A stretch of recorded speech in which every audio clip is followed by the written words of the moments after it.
Hello नमस्कार friend, study one में आपका स्वागत है। चलिए, सेंट्रल बैंक ऑफ इंडिया के लिए मोस्ट इम्पॉर्टेंट सेशन है। इसमें मैथ के आपके क्वेश्चन है, इसमें इम्पॉर्टेंट क्वेश्चन है। चलिए तो पहला क्वेश्चन की शुरुआत करते हैं।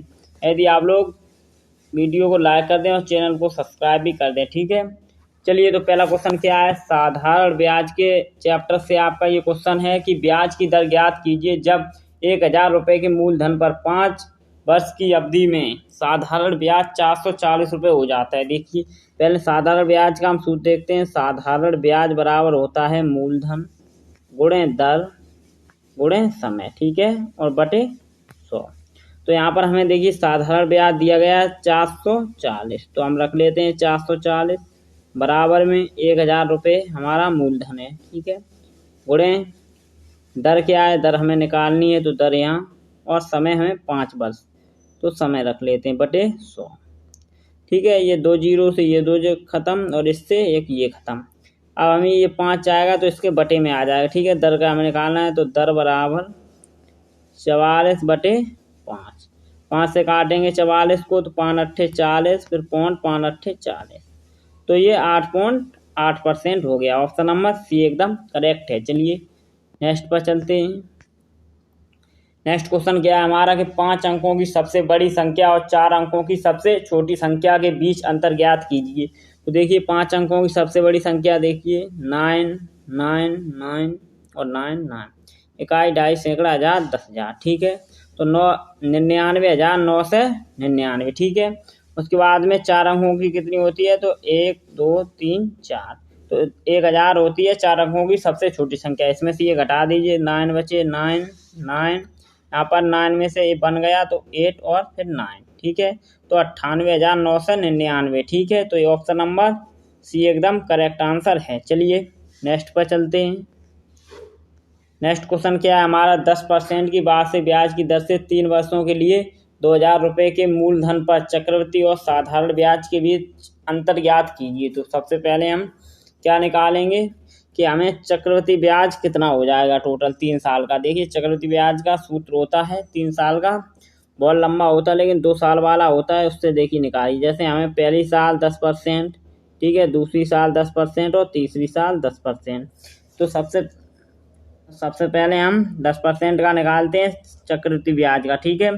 तो देखिए पहले इन दोनों से निकालते हैं, इसका 10 प्लस 10, ये आपने सूत्र पढ़ा होगा 10 गुणे 10 बटे 100, ठीक है। ये 10 10 कितने हो गए 20, यहाँ से 2 जीरो खत्म, तो यहाँ बचा कितना 1, तो यहाँ 1 जोड़ दीजिए 21, तो यहाँ पर रख लीजिए 21%। ये दोनों का मिलाकर 21% हुआ, तो एक और बचा है 10, ठीक है। तो यहाँ पर 21 वाला में भी ये सूत्र लगा लीजिए, ठीक है। तो इसे हटा दीजिए, तो अब बचा कितना हमारा 21 बचा है और 10 बचा है, तो इन दोनों को जो ऐड कर लीजिए। तो यहाँ पर देखिए 21 प्लस 10 प्लस 21 गुणे 10 बटे 100, ठीक है। 1 जीरो से 1 खत्म, यहाँ पर 31 हो गए, और यहाँ पर जोड़िए देखिए 21 एकन 21, और यहाँ पर नीचे 10 है तो पॉइंट लग जाएगा। 31 और 2.1 कितने हो गए 33.1, ठीक है। ये हमारा चक्रवृद्धि ब्याज आ गया है, ठीक है, इतने प्रतिशत में। साधारण ब्याज कैसा होता है, जितने वर्ष और जितनी दर उनका गुणा कर लीजिए। तो साधारण ब्याज कितना होगा 30, ठीक है, 30%, और चक्रवृद्धि ब्याज कितना 33.1%। तो इन दोनों का अंतर कितना है तो 3.1%, यही हमें निकालना है। तो 2000 का 3.1% निकालने बटे 100, तो 0 से 0 खत्म, यहाँ पर 1 पॉइंट हटेगा तो नीचे एक और 0 बढ़ जाएगी, तो इससे ये खत्म, ठीक है। तो 31 दूनी 62, तो हमारा 62 रुपये हो जाएगा। ऑप्शन नंबर बी एकदम करेक्ट आंसर है। चलिए नेक्स्ट क्वेश्चन पर चलते हैं। नेक्स्ट क्वेश्चन क्या है कि ए किसी कार्य को 48 मिनट में पूरा कर सकता है, जबकि बी उसी कार्य को 60 मिनट में पूरा कर सकता है। उन्हें एक साथ काम पूरा करने में कितना समय लगेगा। देखिए तो हम पहले देखते हैं ए 48 मिनट में, ठीक है। उसके बाद में बी कितने में 60 मिनट में, ठीक है। ये मिनट में इन दोनों का एलसीएम लीजिए, कितना आ जाएगा तो आ जाएगा 240, ठीक है, 240 आ जाएगा। 6 से 60 से कितनी बार जाएगा ये? 4 बार में। इससे कितने बार में जाएगा? 48 पंचे, ठीक है, 48 पंचे दाह में ये कट जाएगा। तो आप देखिए दोनों 5 और 4 9, और काम हमारा टोटल है 2 से 40 और ये 9 बार में, ठीक है। तो 9 से हम पहले काटेंगे, मिलटे निकलेंगी कितनी, तो यहाँ से काट लीजिए। 9 से काटेंगे कितने बार कट जाएगा? 9 से 9 दूनी 18, ठीक है, 2 आ गए, ठीक। 18 बचे कितने? 6, 60 हो गए। 6 बचे तो 60 हो गए। 9 से काटेंगे, 9 सत्ते 63 ज़्यादा हो जाएगा, 9 छिक्का 54, ठीक है, तो 26, ठीक, 26। अब बचने कितने हमारे पास? तो बचे हमारे 54, तो 6 बचे, 6/9, ठीक है। तो हमें इसमें सेकंड में बदलेंगे तो गुणा 60 का करेंगे। अब इससे फिर काट लीजिए, 3 से काटिए, 3 दूनी 6, 3 तिरका 9, 3 से फिर काटे, 3 दूनी 6, देखिए 20 दूनी 40, तो 26 मिनट और 40 सेकंड, ठीक है। ये हमारा ऑप्शन नंबर कौन सा है? तो ऑप्शन नंबर एकदम करेक्ट आंसर है, 26 मिनट और 40 सेकंड। चलिए नेक्स्ट पर चलते हैं। नेक्स्ट क्वेश्चन क्या है? नीचे दी गई संख्याओं में से कौन सा वर्ग नहीं है? तो कौन सा वर्ग नहीं है? 12 25, 20 25, 25 25 या 42 25, तो कौन सा नहीं है? ये देखिए 12 25 है 35 का वर्ग, ठीक है। 20 25 किसका वर्ग है? तो 20 25 है 45 का वर्ग, ठीक है। उसके बाद में 42 25 कितना का है? तो 42 65 का वर्ग है, ठीक है। और ये 25 25 किसी का वर्ग नहीं होता। आपने ये कैसे निकाल दिया? आपसे पूछ ले कोई कि 75 का वर्ग कितना है, ठीक है, तो ये ट्रिक होती है 5 की। देखिए 5 का पूरा वर्ग लिख दिए, 5 25, 7 के आगे एक संख्या कौन सी आएगी? 8, तो 7 के आगे 8, तो 8 सत्ते 56, तो यहाँ लिख देंगे 56, 56 25 कितने? 75 का वर्ग। जैसे ही आपसे निकाल जाए कि देखिए 35 का अभी ये है, इससे देख कैसे निकाल दिया। 25 5 का वर्ग 25, ठीक है। यहाँ पे 3 लिखा है, 3 के आगे वाली 4, तो 4 में गुणा करें, 4 या 12, तो 12 25, देखिए ये प्रूफ भी कर दिया, ऐसे निकालते हैं, ठीक है। तो ये 5 की ट्रिक है। चलिए नेक्स्ट क्वेश्चन पर चलते हैं। नेक्स्ट क्वेश्चन क्या है हमारा कि श्रीमती सिंह परिवार का मासिक बचत और व्यय, मतलब बचत और खर्चा अनुपात 3 और 8 है। यदि महीने में परिवार में आय 27,500 रुपये थी तो बचत कितनी है, ठीक है। देखिए आय बराबर क्या होता है? आय बराबर क्या होता है? बचत प्लस खर्च, ठीक है। तो यहाँ पर देखिए तो अनुपात कितना दिया है? 3 और 8, तो 3 और 8 कितने होते हैं? 11। जैसे आय उसकी 11 है, ठीक है, और यहाँ बता रहा है कि 27,500 है, ठीक है, 27,500 है। तो देखिए x का मान क्या हो जाएगा? इसमें भाग दीजिए 11 का, 11 दूनी 22, बचे कितने? 5, 11 5 55, ठीक है। तो 2500 रुपये, 2500 बचे हैं। तो हमें निकालना क्या है?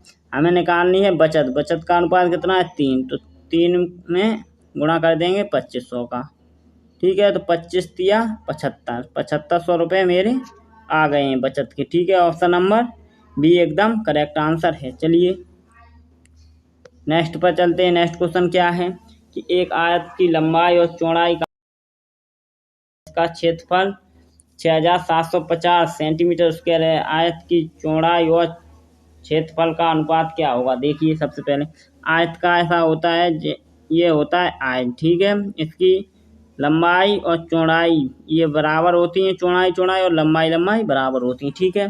तो चलिए सबसे पहले हम देखते हैं आयत का क्षेत्रफल। तो आयत का क्षेत्रफल क्या होता है? आयत का क्षेत्रफल होता है लंबाई गुणे चौड़ाई, ठीक है। तो यहाँ पर हमें आयत का क्षेत्रफल दिया है, देखिए कितना दिया है।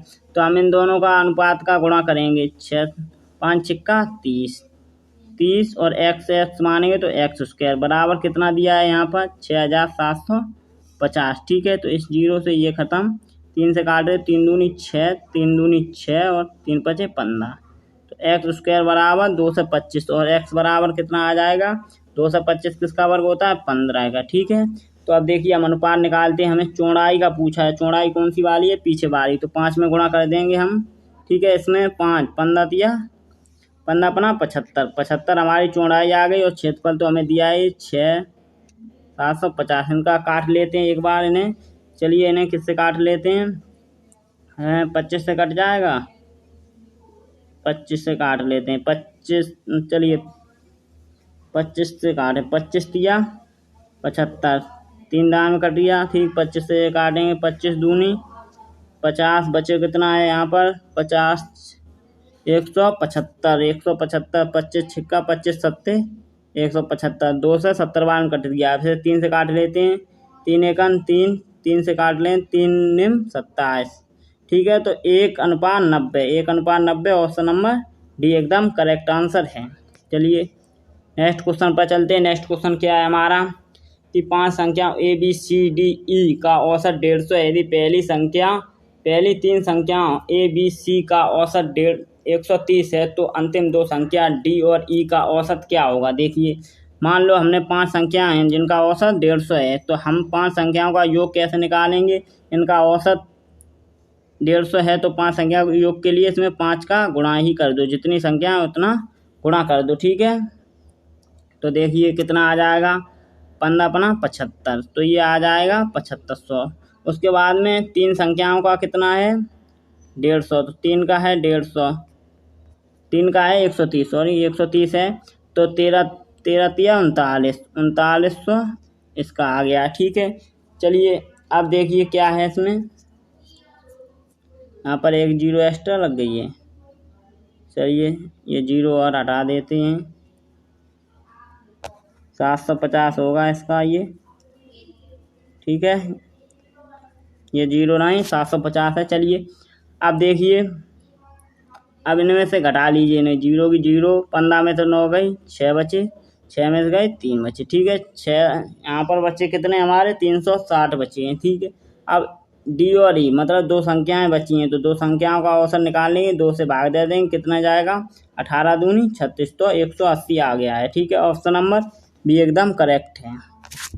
चलिए नेक्स्ट पर चलते हैं। नेक्स्ट क्वेश्चन क्या है हमारा, चलिए नेक्स्ट क्वेश्चन क्या है, नेक्स्ट क्वेश्चन है 23 लड़कों की औसत लंबाई 1.2 मीटर है, जबकि 3 लड़कों समूह छोड़ देते हैं, तो समूह में लड़कों की औसत लंबाई 0.15 मीटर बढ़ जाती है। छोड़ने वाले 3 लड़कों की औसत लंबाई कितनी है। तो देखिए कितनी है इनकी लंबाई, तो चलिए सबसे पहले हम देखते हैं 23 लड़के थे मेरे पास, तो 23 लड़कों का योग कितना हो जाएगा, तो 23 का इसमें गुणा करते हैं जितना औसत होता है उसमें, ठीक है। तो 12 का गुणा करिए, देखिए 12 तिया 36 की 6 हासिल में 3, 12 दूनी 24, 24 3 27, ठीक है। और एक अंक बाद पॉइंट हमारा, तो पॉइंट रख दीजिए, ठीक है। अब यहाँ पर 3 लड़के छोड़कर चले जाते हैं, तो लड़के हमारे लिए बचते कितने हैं 20, ठीक है। औसत कितना बढ़ जाता है 0.15, ठीक है। तो इसमें ये जोड़ दीजिए इसमें, तो कितने हो जाएंगे, तो 1.35, तो ठीक है। अब इनका गुणा करिए, देखिए 0 की 0 रख लीजिए, फिर यहाँ पर 5 2 दूनी 2 पंचे 10 0, ठीक है। यहाँ पर 6 और 1 7 और 2 2700, ठीक है। यहाँ पर 2 अंक बाद पॉइंट है, तो यहाँ भी 2 अंक बाद पॉइंट आ जाएगा, तो यहाँ ये 27 बचा। इन दोनों का अंतर कितना है 0.6, ठीक है। तो इनका है 6। तो अब यहाँ पर देखिए 3 लड़कों का कितना आ गया 0.6, तो यहाँ पर हम देखते हैं 0.6 को क्या करेंगे, हम 0.6 को 3 से भाग देंगे, ठीक है। 3 से भाग देंगे तो 3 से 0.6 को काटेंगे, इसको चलो यहाँ दे लेते हैं, काटेंगे तो 0.2 बचेगा हमारे पास, ठीक है। तो यही हमारा ऑप्शन नंबर बी एकदम सही है। देखिए पहले हमने क्या किया, 23 लड़कों का निकाला, इनका औसत कितना था 1.2 था, ठीक। इसके बाद 3 लड़के समूह छोड़ के चले गए, तो हमारे पास 20 बचे हैं, और औसत में इतनी वृद्धि हुई, तो औसत में हम जोड़ देंगे ये, तो 1.35 हो गया। इन दोनों का गुणा करेंगे तो 2700 आएगा, उनमें 2 अंक बाद पॉइंट है, तो ये 2 0 हट जाएंगे, ठीक है। यहाँ पर 27.6 है और यहाँ पर 2700 है, ठीक 27 है, तो इन दोनों का डिफरेंस करेंगे तो 0.6 आएगा। यहाँ 3 लड़कों का ये आता है, ठीक है, जो छोड़कर गए थे, इनका इनसे भाग दे देंगे तो इनका औसत निकल आएगा, ठीक है। तो चलिए नेक्स्ट पर चलते हैं। नेक्स्ट क्वेश्चन क्या है हमारा कि 3 लड़कियों की औसत आयु 16 वर्ष है, उनकी आयु का अनुपात 3 5 8 है, सबसे छोटी सबसे बड़ी आयु का अंतर क्या है। देखिए तो इनका हम पहले योग निकालते हैं, 3 लड़कियों का योग कितना आया है, औसत में गुणा कर दिए 16 तिया 48, उसके बाद में इनका अनुपात 3 5 8 है, तो सबसे छोटी और सबसे बड़ी, तो सबसे छोटी और सबसे बड़ी है, ठीक है। तो 48 है सबसे पहले हम इनका सबका निकालते हैं। तो 5 3 8 8 दूनी 16, 16x बराबर 48। तो 1x बराबर 32 16 48, 1x बराबर तो हम 3 5 और 8। ठीक है, इन दोनों का सबसे छोटी और सबसे बड़ी यही है, तो इनका अंतर 5। 5 का गुणा 3 में कर दें, 5 या 15, तो 15 वर्ष हो जाएगी। ठीक है, चलिए वीडियो कैसी लगी है, चैनल को सब्सक्राइब, वीडियो को लाइक कर दीजिए। आपके लिए इम्पोर्टेंट क्वेश्चन आते रहेंगे। चलिए, तो वीडियो बनाने में बहुत समय भी लगता है और PDF बनाने में भी, तो आप लोग ज़रा सपोर्ट करिए। ठीक है, चलिए धन्यवाद। और आप लोग ज़रूर लिखिए वीडियो कैसी लगी है।